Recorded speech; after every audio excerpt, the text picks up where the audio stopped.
when James pushed open the door and returned to the dormitory. I was feasting on a cake I picked up. Today is Chishi Festival. The other two roommates in the dormitory have gone to have a sweet date with their girlfriends. Only I, a single dog, am left. And, right in front of me is the 9-meter tall, cold and expressionless roommate, James. Wasn't your birthday long over? Even though I've been his roommate for half a year, I was still stunned for 3 seconds by his magnetic deep voice. I licked the cream off my lips. I picked it up. His eyes were dark. It took him a long time to shift his gaze from my face to the cake. You pick up everything. Aren't you afraid of getting a stomachache? When it comes to this, I got excited. I scooped up a big spoonful of cake and waved it at him happily. Haven't you watched Yaoi? The trash cans on Chishi Festival are like secret treasures. You just squat there casually, and wow, there are all kinds of flowers and gifts. If you're lucky, it's quite common to pick up mobile phones and gold. Seeing me grinning foolishly, James curved his lips into a nice arc. What about you? Did you pick up anything? I was eating the cake and mumbled an indistinctly. I didn't pick up a mobile phone or gold. And as a man, I don't need flowers either. But this cake is well packaged. I saw that chubby guy throw it away after being rejected by his goddess. So I brought it back. I was enjoying the cake so much. It's my favorite strawberry flavor. It's sweet and sour. Usually, as a man, I'm too embarrassed to buy strawberry cakes. So today I'm going to eat my money's worth. Do you want to have some? I picked out a small piece of cake that didn't look completely ruined by me and handed it to James. He shook his head and put the cake in front of me. I don't eat sweets. James is such a strange guy. Although he is handsome and rich, and seems to be a nice person, just a bit cold-tempered, I just find him strange. For example, right now, he has been staring at me eating the cake, but when I offer it to him, he refuses. Under his gaze, I boldly swallowed the last piece of cake. Out of the corner of my eye, I saw his Adam's apple bob. Hey, you kid, you want to eat but are too shy to admit it. It's just that this cake has so much cream that my mouth feels a bit sticky after eating it. Just as I was about to look for the new toilet paper that my roommate Lucas bought to wipe my mouth, a hand with distinct knuckles gently touched the corner of my mouth. I widened my eyes in surprise. James looked calm. Sorry. It's a habit. I have a cleanliness fetish. Well, your cleanliness fetish is being applied to me. I subconsciously ran my tongue around my lips. His expression froze, looking a bit stiff, and then he walked straight to the toilet. No way. James' cleanliness fetish is getting worse and worse. I just licked the cream off my lips. Is he so disgusted that he has to run to the toilet to vomit? As the saying goes, you can't just eat things you pick up. Damn fatty, actually put some strange medicine in the cake.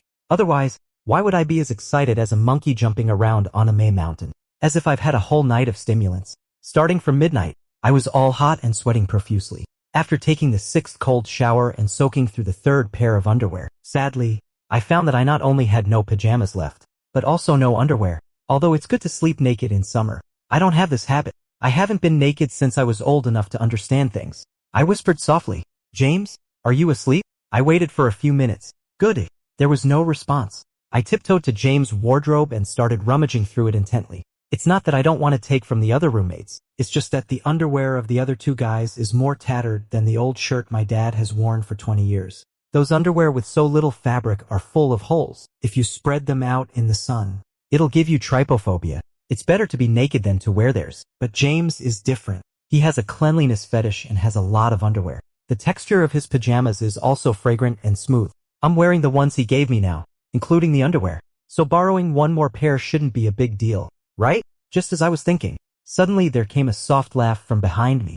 Then an arm with well-defined muscles propped on the wardrobe, enclosing me in a semi-circular state. Mateo, what are you looking for? My pupils dilated in shock. Oh no, I've been caught. Out of the blue, without thinking, I blurted out, stealing your underwear. Oh. James' pitch black eyes were like a deep, unfathomable cold pool, bottomless and terribly dangerous. Before he could say anything else, I suddenly felt something strange in my body. A strange, burning, tingling sensation spread from my tailbone to my brain. It made my knees go weak, and I involuntarily leaned forward. A pair of hands firmly pulled me into his embrace. I resisted the heat, and my whole body trembled uncontrollably. A sudden sound from between my lips broke the quiet atmosphere. In the dark, without the lights on, by the moonlight, I looked at James' clenched jaw. Oh no, he must think I'm a pervert. Maybe he'll even discover my hidden sexual orientation. Yes, I'm gay, and I'm a gay guy who has a crush on my roommate. I like James. I've liked him since the first time we met. But a person like him, who is a favored son of heaven, would never fall in love with someone of the same sex. I was so panicked that I didn't know what to do. I was both afraid of having my deepest secret exposed and worried that he would find me disgusting in this state. Mateo. He leaned close to me, his voice hoarse and his breath scorching. Do you need my help? Probably because I paused for too long. When his somewhat warm hand grasped my waist, I couldn't help but let out a muffled groan. He stopped for a moment. Mateo, you can't make a sound later. Why? I might have eaten the drugged cake and addled my brain. No man likes to hear a man make such strange sounds. I actually even asked why. I quickly added, okay, I won't make a sound. In this hazy night, I felt so comfortable that I drooled continuously. Not for anything else. Just because of James' hands, I was convinced. I almost leaned my whole body on him. When it was over for the last time, I felt like I had been fished out of the water. Even mentally, I was in a bit of a trance. After a night of tossing and turning, I was long exhausted. I only remembered that I seemed to be carried to the bed in a daze. A warm towel gently dried the sweat on my body, but the force was a bit strong in some places. I let out a whimper when I felt a bit of pain, and only then did the other person stop. When I woke up, it was already 8 o'clock the next day. My body was dry and not sticky. Everything on me, including my underwear, was new. It must have been James. A strange and sweet feeling welled up in my heart. This pajamas and this underwear were bought according to James' size. He is 1.9 meters tall, while I'm only 1.78 meters. Only after I got up did I realize that the size was much too big. I felt a chill down there. Are you awake? I was so focused on looking at the clothes on my body that I didn't notice James was actually in the dormitory. I tugged at the top that had slipped off my shoulders. He stared at my bare shoulders, squinted his eyes, and continued, Mateo, don't pick up and eat random things again next time. Well, I've only picked up and eaten something once, but I only dared to mutter about it in my heart. As soon as I saw his expression, I knew he was angry. As far as I remember, he's only been angry twice. One time, I went out drinking with friends at night and ended up sleeping at a friend's place. I also forgot to charge my phone and to tell my roommates in advance. When I woke up in the morning, I found over 100 missed calls and more than 300 messages. They were all from James. When I got back to the dormitory, Lucas told me that James still hadn't come back because he had spent the whole night looking for me outside. Knowing I was in the wrong, I spent a month coaxing him and even wrote a guarantee letter before he reluctantly forgave me.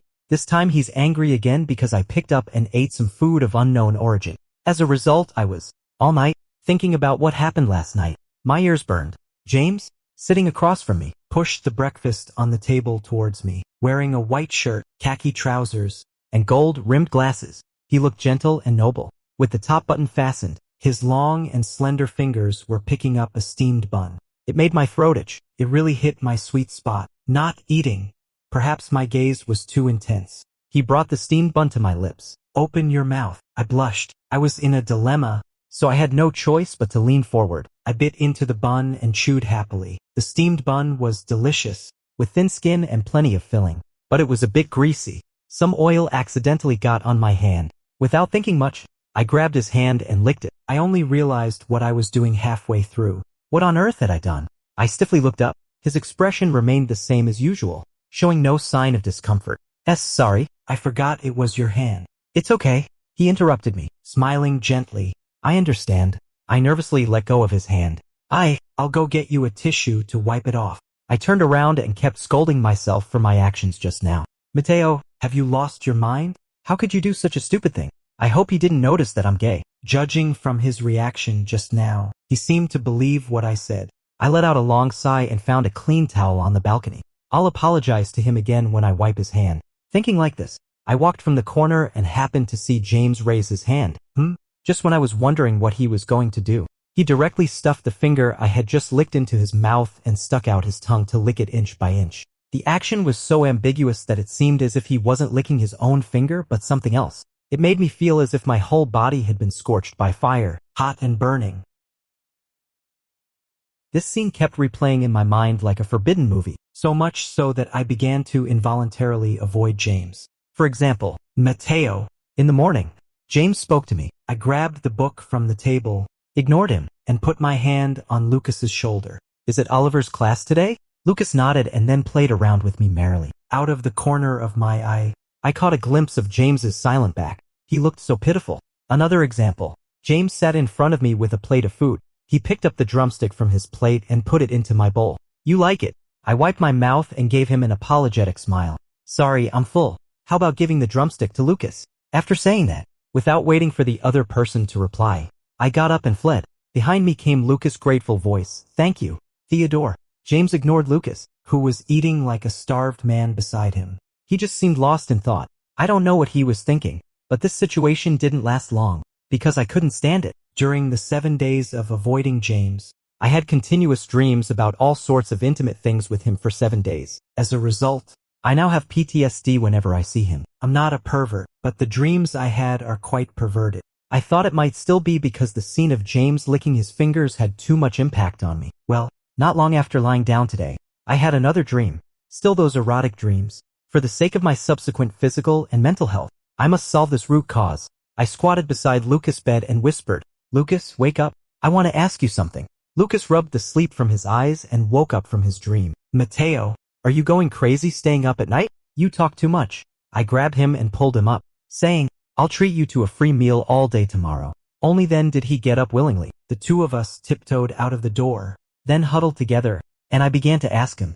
A friend of mine did something with me the day before yesterday. Lucas scratched his head and asked, What thing? Well, he coughed. He accidentally licked his roommate's hand. Then his roommate secretly licked the hand that my friend had licked. What do you think this is? They are gay. Lucas interrupted me. His words were like a thunderbolt out of the blue for me. Who asked you to say this? I mean, your friend's roommate likes your friend. He interrupted me again, and my pupils dilated. Lucas winked at me mischievously and asked, Am I right? Nonsense. I couldn't help but punch him. Sure enough, it was useless to ask him. However, his words, your friend's roommate likes your friend, were like a magic spell. Even though it was just something Lucas said casually, it still stirred my heart. He put his hand on my shoulder and whispered in my ear, Don't forget about tomorrow's meal. Eat, just eat yourself to death. I shook off Lucas's arm, and the two of us started punching each other, until a beam of light suddenly shone not far away. It enveloped me and Lucas. It took me a long time for my eyes to adjust to the sudden bright light. Looking closely, it was James holding a phone. He had a blank expression, and the air pressure around him was extremely low. His long and narrow eyes were filled with thick cold frost. Just one look made me shiver all over. Lucas was obviously also frightened. He dropped a "I'm so sleepy" and then ran away as fast as he could. Only I was left standing there stupidly. And James, who was silent and inscrutable. After a long time, he finally walked towards me step by step. When I smelled a familiar scent of ebony and agarwood, I finally reacted. My mind was in a mess, and I stammered, You also came out to pee." James slightly curled his lips. There was a trace of hostility and fierceness on his usually calm face. Such a close distance made people feel a sense of fear from the bottom of their hearts. He grabbed the back of my neck with one hand, and his fingertips were burning hot. Mateo, what were you and Lucas just doing? What were we doing? Of course, I was asking you why you licked the finger that I had licked. But could I say that? Obviously not. I stammered, not knowing how to answer. James looked down at me haughtily, and his hand pinching the back of my neck rubbed it ambiguously. It was a bit itchy. It was also a bit strange. He gave a soft snort and said in a lingering tone, Mateo, we are friends, right? Seeing me nod, he was satisfied. Then it's a deal. From now on, only share your little secrets with me. Okay. The implication was that there was no need to whisper with Lucas late at night. When he said this, his eyes were gloomy, but the smile on his face didn't diminish at all. I nodded again, having gotten the result he wanted. He pulled my hand and returned to the dormitory. I glanced at Lucas. He was breathing steadily, and it was obvious that he wasn't asleep. After lying in bed, I tossed and turned. One reason was about what Lucas said, and the other was why James was acting a bit abnormally tonight. Could it be the possessiveness of a child? Because James skipped a grade. In fact, he was 3 years younger than me. It was possible. After all, I was so nice to him during my freshman year. He has a cold personality and doesn't have many friends at school. It's quite normal for him to be habitually dependent on me. It's the imprinting effect. I understand it all. Moreover, I've been treating him coldly this past week. Thinking about it like this, I seem to have been a bit excessive. Maybe he was just habitually licking his hands when he saw there was oil on them at that time. Just thinking like this in this way, I finally fell asleep in a daze. It's just that I didn't sleep soundly that night. I dreamed of a fierce wolf. That wolf was drooling at me, with full eyes of possession. No matter how I ran, it would catch me. Finally, it pounced on me, licking and biting me. It was so hot and uncomfortable. Brute. Cursing. I gasped in small breaths and let out a plaintive cry from the bites. I punched hard, and that wolf let out a muffled groan and had its head turned to the side by me. I was delighted. Naturally, the result was even more intense treatment. While biting, it also mumbled, "Little rascal. This evil wolf. Who is it calling bad?" It's just that when I woke up in the morning, I wondered and looked at myself in the mirror from side to side. Lucas disdainfully curled his lips and said, "Mateo, I know you're good looking. Can you stop being so vain? You've been looking at yourself in the mirror for 20 minutes. You're going to crack it." I gave Lucas a kick on the butt and said, "Get out of here. I'm just wondering why my lips are so red and swollen. Not only my lips, but there are also some strange red marks on my neck for no reason. And I looked down under my loose t-shirt. My nipples were swollen. When they rubbed against the fabric, it was both numb and itchy. I just wanted to reach in and scratch hard. I might be having an allergic reaction." Lucas also leaned over and asked, "Where?" But before he could see, James grabbed Lucas by the back of his collar and pulled him aside. "I happen to have some ointment, Mateo. Let me apply it for you." His tone was calm, but his voice was a bit hoarse and his eyes were full of enthusiasm. James is so nice. I treated him so badly before, but he still wants to help me apply the medicine. How about you give me the medicine and I'll apply it myself? Anyway, I can apply the medicine to the allergic areas by myself. I'd better not trouble him." He paused, then rummaged through the drawer and took out a tube of ointment. "Mateo, actually, there are also some allergic spots on the back of your neck. Let me apply the medicine for you." It would be impolite to refuse again. I could only nod. Lucas and William walked to the door and said, "Well, we're going to have a meal first. We're starving."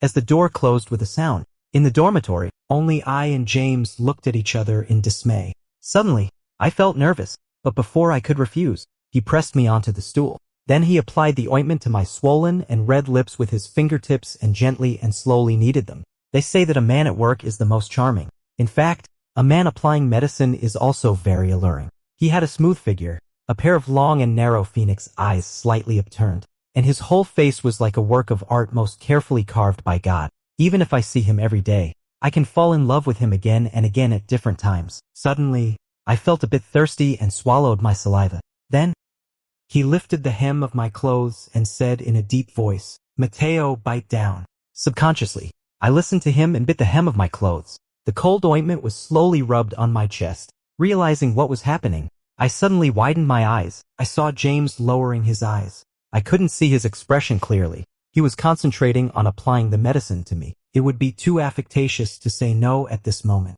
I could only try to think about other things to distract myself, but the more I did so, the more obvious my senses became. I could even clearly feel that something inappropriate was rising. But there's no way to stop it. It's too obvious. James will definitely suspect that I'm gay. After the medicine applying was over, I felt as if I had endured a severe punishment. The sweat on my back had soaked my clothes, but James seemed even more tired than me. His forehead was covered with fine beads of sweat. In an instant of looking up, his eyes were surging with ambiguous emotions. He threw down the ointment and went to the bathroom. 1 minute later, the sound of water came. No way. Is he crazy?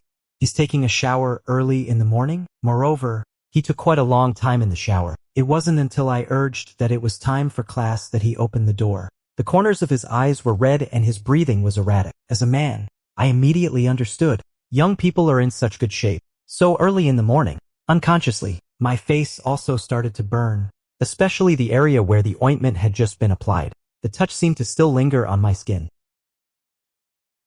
We rushed and were lucky enough to catch Mr. Deng's class. Lucas handed the breakfast to James and me and kept sizing us up. After a long while, he finally spoke. "Mateo, your face is so red. And Theodore too." Nervously, I squeezed the bun in my hand out of shape. He playfully leaned over and said, "Did you guys watch that kind of movies early in the morning? You're hiding the good stuff and not sharing it with your buddies." I gave him a disdainful look, buried my head, and under James' cover, secretly started to eat the breakfast. "Anyway, seeing that you've made up, William and I can rest assured." I paused, and he continued whispering to himself, "You don't know.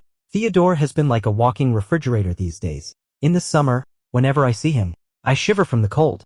Theodore is so good to you. Don't have conflicts with him anymore. Otherwise, how can I eat all the snacks he buys for you in the future? But why does the bun in my mouth taste sweet? I think I was so cold to him last week. Well, I'll treat him to a big meal at noon later." I heard that a hot pot restaurant opened on the back street of the school. Until noon, before I could say anything, James answered a phone call and left in a hurry. By the way, he also gave me his meal card. Mateo, buy whatever you want to eat. I've topped up 5,000 in the meal card. Holding that huge amount meal card in my hand, I began to be in a daze. Come on, who in their right mind tops up 5,000 in a meal card? I just waited and waited, but James didn't come back even at night. Mateo, you're almost like a husband watching Rock.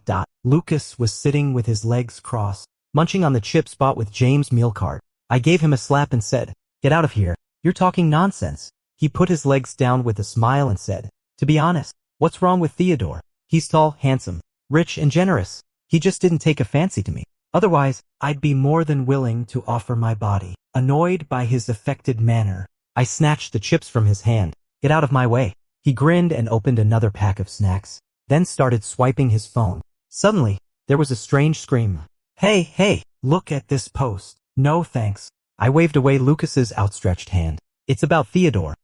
I snatched the phone. The post content was very simple. A meeting of the century between a handsome man and a beautiful woman. The beautiful woman was Sophia, the triple-crowned Grand Slam actress in the entertainment industry. The photos should have been taken secretly, but it was obvious that the two had a good relationship. The two of them were hugging each other intimately. When Sophia got in the car, James was even so considerate as to reach out his hand to prevent her from bumping into anything. Who would have thought that our Theodore wasn't dating because he already had a girlfriend? And she's an actress. Lucas kept muttering enviously, which made my head buzz. Does James have someone he likes? Does James have a girlfriend? Is James in love? An inexplicable sense of sourness welled up inside him. Didn't you already know? Mateo, what are you expecting? How could a young man favored by heaven like him not want a sweet and soft girl but instead like a man of the same sex as himself? It's just that I clearly know all these things. Why does my heart still hurt so much?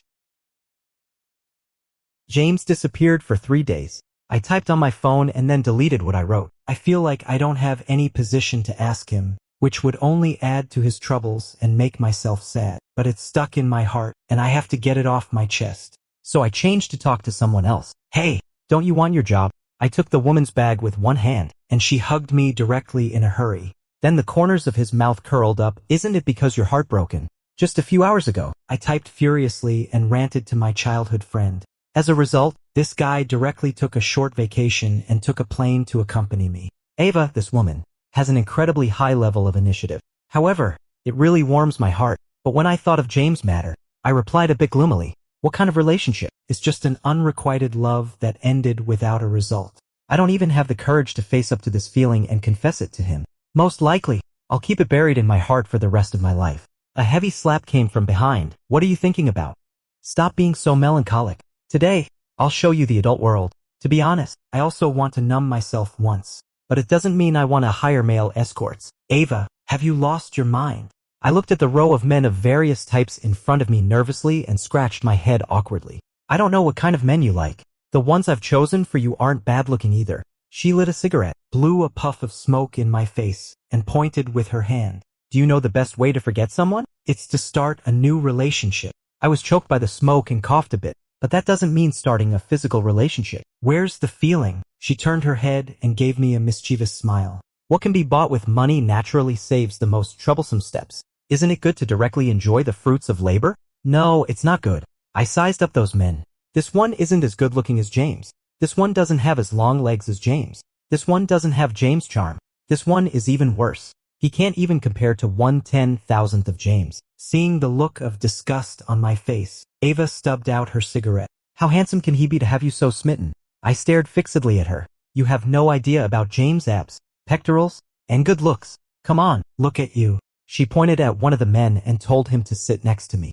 "Just make do with this one for now. I'll pick out a better one for you when I get back tomorrow." What on earth is this all about? However, even I, as thick-skinned as I am, finally realized what was going on. "Ava, where's your husband? Your husband doesn't care when you order male models?" Ava's body froze. The lighting in the private room was dim, and with her face turned sideways, it was hard to see her expression. It took a long time before I finally heard her fragmented words. "If he can keep young models, why can't I order male models?"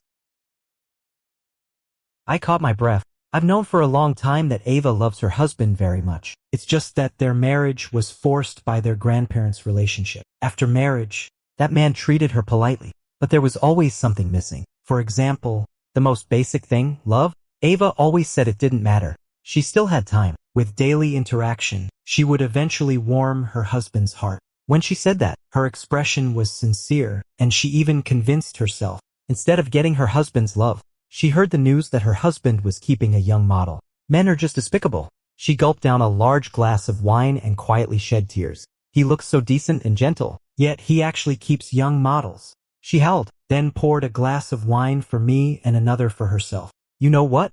I've never even tasted a young model, but he got to it before me. I hate it. Excuse me, can you please focus on this? So, Ava took out a black card and waved it in front of me. Let's use his card and order male models with his money. That night, Ava ordered a great many men. Sure enough, the power of money is great. The boss was so happy that his eyes were narrowed into slits. He even transferred more than a dozen high-quality male models from a branch store.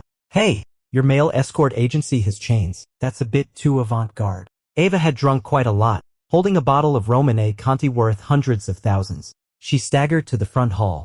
I was sweating profusely as I protected her. No one told me that a lovelorn woman could be so terrifying. She picked up the microphone and started speaking in front of everyone's surprised looks. I'm in a good mood today. I'll foot the bill for everyone. The crowd below burst into enthusiastic cheers. She winked playfully at me. I could read her lips max out his card. All right, you're really something. So, when a man with excellent looks and temperament, wearing a high-end custom-made suit, walked in expressionlessly, he just happened to see Ava surrounded by men on both sides. Seeing the scene, the man tightened his jaw and strode over. Before anyone could react, he slung Ava over his shoulder like a sack of sand. Ava was hanging upside down, and she almost vomited out the wine. Stupid Daniel, you useless piece of trash. Put me down. Daniel? Ava's husband? The man had a cold look on his face. I hope you'll still have the strength to call me that later. It's no wonder that Ava is weak all over except for her stubborn mouth. You skinny bean sprout. You're quite good at boasting. You're just this.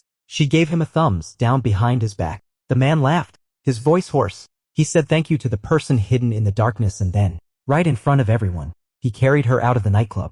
I widened my eyes and wanted to stop him. The person hidden in the darkness blocked my way. The moment our eyes met, I was completely stunned. James? He had a cold face, and his handsome face was full of gloom. To be honest, I'm quite afraid of him like this. Usually, James is always gentle and refined. This look on him made me recall the feeling of him searching for me all night before, fierce and ruthless. So, without saying a word, I ran away. Yes, I made an extremely bad decision. I also ran incredibly fast. What was I thinking at that time? I just thought that I didn't want to see him. As soon as I saw him, I felt inferior and uncomfortable. His girlfriend is actually a movie queen, and a 3-award-winning movie queen at that. I don't even know who to envy. If I didn't like James, I would even ask his girlfriend to introduce me to a female celebrity. However, no matter how fast I could run on 2 legs, I couldn't outrun 4 wheels. A terribly flashy red sports car blocked my way. While I was still in a daze, the driver's door opened. It was James. He strode towards me. I was startled, and my body reacted faster than my mind. Subconsciously, I wanted to run away again. I saw James' long arms wrap around my waist tightly like a crab's pincers. The overwhelming scent of ebony and agarwood filled the air. Then he threw me into the back seat of the car like a piece of ragged cloth. When I tried to get up, James pinned down my lower body with his long legs. Mateo, keep running. Keep running. I was stunned, seeing his gritted teeth look. I was so scared that I quickly reached out to push him. Then get up. If you don't get up, how can I run? You are really disobedient. His voice was hoarse beyond measure. And then I only heard a tear sound. My clothes. I struggled, feeling heart ache for the clothes that I hadn't worn many times. Hearing this, James was so angry that he laughed instead. He bit down hard on my shoulder. Ah, James, are you a dog? His fingers slowly slid down along my Adam's apple and then pointed to an indescribable place. His pupils were filled with fanaticism. Oh no, I've met a pervert. In the night, a striking red sports car stopped in a secluded place, vibrating occasionally. Occasionally, 1 or 2 sobs and pleas for mercy could be heard from inside, but they were all sealed within the excellent soundproof glass. A hand suddenly slapped on the glass, leaving an ambiguous mark. Then another person's hand covered the first hand, interlacing fingers with a strong and irresistible force. Among the pedestrians walking in a hurry in the night, a few who happened to see it just blushed and walked by. James, please. He was like a ghost sucking young energy, tirelessly and endlessly demanding from me. Fortunately, I fainted in the end. For the first time, I thought fainting was also a blessing for me. When I woke up again, I was lying on an extremely large bed that I had only seen in movies. This level of comfort, this level of luxury, I simply rolled around twice. Ouch! I covered my almost broken waist. Was I run over by a big truck last night? I felt like my lower body was about to be useless. Then, I remembered what had happened last night. The nightclub, the red sports car, James, damn James. I cursed angrily. I'm here. I suddenly looked towards the door. He looked indifferent, leaning casually against the door, looking like a lazy and noble young man. I got out of bed and gave him the middle finger. He stared at me intently. No, why did I feel a draft on my butt? I looked down. Sure enough, you're a pervert. James, where are my clothes? Finding myself completely naked, I quickly got under the covers. He walked towards me step by step, as if he was walking on a catwalk. He unbuttoned his cuffs, took off his watch, and undid the buttons of his shirt. Then, it was his belt. James, I'm sorry. I admit I just spoke a bit loudly about you. He smiled, pulled over a chair, and sat in front of me. I tried to shrink back. James, you can't do this. Can't do what? I buried my face in the quilt, only showing my eyes. You can't act like this with me when you have a girlfriend. His expression froze. I continued to persuade him in a low voice, although I also like you. I really don't want to build my own happiness on others' pain. James Adam's apple rolled, his meaning unclear. You like me? Nodded, but shook my head. Liking someone should be based on a proper relationship. He looked at me amusingly. Didn't you feel whether I'm proper or not last night? Feel my foot, thinking of what happened last night. I felt pain in my butt. Mateo, let's get married. I almost burst out laughing. Are you crazy? I couldn't bear it anymore and swore. Although my parents are open-minded and have long known about my sexual orientation and support me, but it doesn't mean they can tolerate their son being a male homewrecker. Don't you like me? James moved closer to me and looked down at me. I like you too. Why can't we get married? Can love make people ignore morality? I sneered at him. I wondered how I could have been so blind as to fall in love with a philanderer. Well, I said he wouldn't just agree to marry me like this. James turned his head towards the door and said, the other person nodded in agreement. Then why don't you tell him the truth? Is it fun to keep it from your wife? I opened my mouth but couldn't say a word. Sophia, the 3-time Golden Award-winning actress, is much more beautiful than in the photos.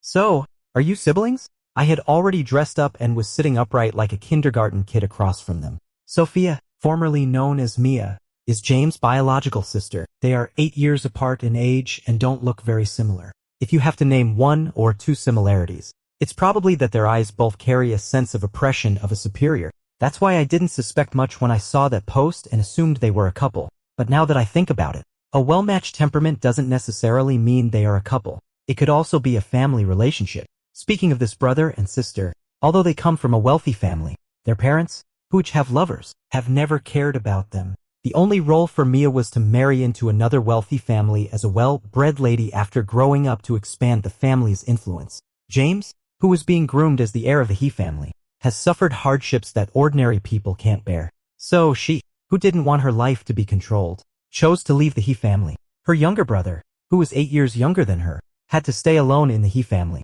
After all, it was really a good deal to abandon the identity of a puppet of the He family in exchange for being her true self. After leaving home for many years, Mia finally fought her way to the position of the current best actress with her own strength. Only after achieving such success did she go to see James with a sense of guilt. Unexpectedly, the James in front of her didn't grow up to be as tyrannical as she had imagined. Instead, he accepted her very peacefully. Thinking of this, Sophia took out a gift box from her $1 million Hermes bag and handed it to me. Sister-in-law, take it. The word sister-in-law really stunned me. Under the great pressure, I took it reluctantly. My younger brother has been in the He family for a long time, so he's a bit mentally twisted. Please bear with him. Well, can she say that? James stared at me without blinking. However, it's good that you've appeared. Sophia smiled. This was what she really thought. If it weren't for the fresh-looking and fair-skinned young man in front of her, her younger brother definitely wouldn't be so normal. Sophia seemed to come specifically to explain things to me. Soon after, she answered the phone and left in a hurry. In the huge villa, only James and I were left again. Before everything was cleared up, I thought I was quite just and noble. Now that I know the whole truth, I'm a bit embarrassed and keep looking around to distract myself.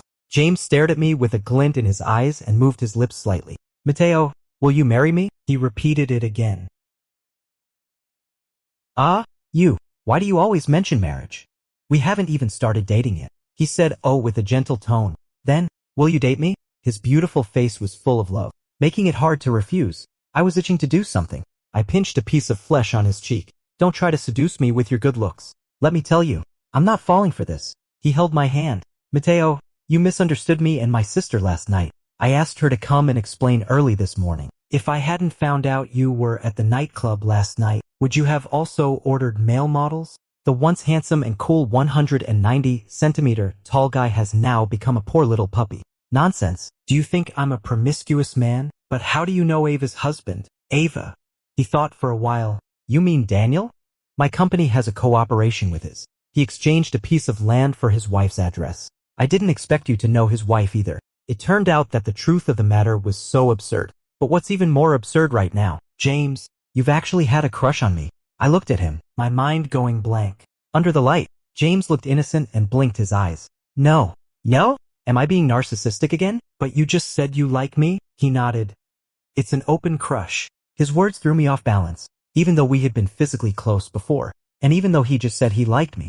Mateo, isn't it obvious that I like you? I remember all your preferences and accompany you for meals and self-study every day. I report my whereabouts to you July 24th. As long as you don't reply, I'll be in a state of anxiety. No other guy would even take care of his roommate's underwear. I tried hard to stay calm, but my heart was about to stop beating. At first, I thought you didn't like me. I didn't want to turn you gay because this path is not easy. James seemed to recall something and smiled helplessly. I didn't expect you were just extremely insensitive. He rubbed my hand, looking extremely charming. Since we both like each other, can we stop wasting time? Mateo, no one in the world loves you more than I do. Damn it. So James is so good at this. It's a bit too affected to delay at this moment. I grabbed his collar and pulled him in front of me, whispering in his ear, next time, I want to be on top. He turned his head to look at me, his pupils a bit dazed, and then kissed the corner of my mouth. Okay, you can be on top, but don't cry. I gave him a strange look. He really looks down on me. I'm quite strong too. Okay? It's not certain who will cry then. However, I'll reluctantly let him be the one for now as he'll be the zero in the future. I understand. Little zeros are shy. After settling everything, he and I went back to the dormitory, but since we just confirmed our relationship and are in the honeymoon period, even if we're very careful in the same dormitory, it's still a bit obvious. One day, Lucas pulled me aside. His expression was like he'd been constipated for a month. It took him a long time to shyly say, Mateo, well, I think I might be wrong, but I saw Theodore secretly kiss you. My expression froze instantly. He scratched his head and said a bit embarrassedly, but I've seen it several times. Does Theodore have sleepwalking? I'm so sad. He'd rather believe James has sleepwalking than suspect that James and I are a couple. It seems that I can't live in the dormitory anymore. I'm afraid this beast James won't be able to hold back and pounce on me one day. So, during the second semester of our junior year, he and I moved out of the dormitory and rented a small 2-bedroom apartment. One room served as the master bedroom for him and me, and the other as an esports room. Neither he nor I had a lot of stuff, so the move was quickly completed. While James was still cleaning, I casually started organizing our things. Just as I was organizing, a photo accidentally fell out. Don't worry, it wasn't me. It's not that cheesy and Mary Sue. It seems to be a photo of him. There's quite a big difference. In the photo, he had a thick watermelon head haircut and wore a pair of thick black framed glasses. He was very thin and small, but his facial features were somewhat similar. The more I looked at it, the more familiar he seemed. What are you looking at? A question came from behind me. It was James.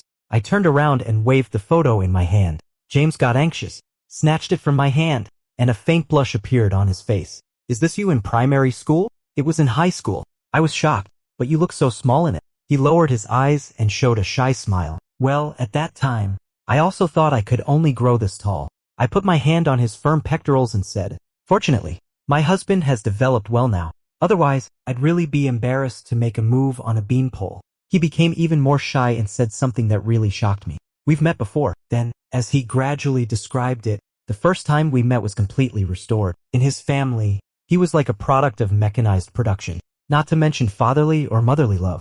At best, he was just a pawn of his family. Even he himself thought so. Once, when his parents each brought their lovers home and had a wild time. Seeing this scene, James felt nauseous and world-weary. So, on the first night after the college entrance examination, he took the family's black card and went to a nightclub. Since his parents were so shameless, it wouldn't be so bad for him to step into the adult world early. At that time, I had just finished the college entrance examination and couldn't resist Ava's persuasion. So I came to the nightclub to see the world, playing truth or dare. Since I chose dare, I had to say I love you to a man. As a result, Ava chose the beanpole who had just entered the nightclub, James. At that time, I went at him just for fun, but as soon as I saw those calm pupils, I just couldn't say that joking I love you. In the end, it unexpectedly turned into a heart-to-heart talk between an elder and a younger one. Not only did he pay for the young boy, but he also sent him home. He was just like a warm-hearted good Samaritan. At that time, he was laughed at by Ava for a long time. She said he came to the nightclub to rescue a poor young boy. So it was you.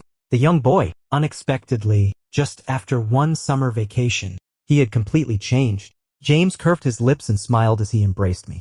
During the summer vacation, I suddenly grew very fast, from 1.65 meters to 1.9 meters. I hired a private detective to investigate the school you applied to. So I also came here. I looked up at him from his embrace and said, "So you had a crush on me so early?" There was full of love in James' eyes. I at the moment didn't know how much the words I said to him in the nightclub had changed him. He raised his hand, held one side of my cheek, and then the kiss came down unexpectedly. My lips were wet and gradually became hot and passionate in the lingering kiss. In the end, I was out of breath. He whispered ambiguously in my ear, and his warm and humid breath slid across my skin. "Do you want me to be on the bottom and you on the top tonight?" Immediately, my eyes lit up. Yes, yes, yes. Until night. James, you lied to me. I knew that my path to being the dominant one wouldn't be so smooth. It doesn't matter. I have plenty of time to counterattack. Someday, yes, someday.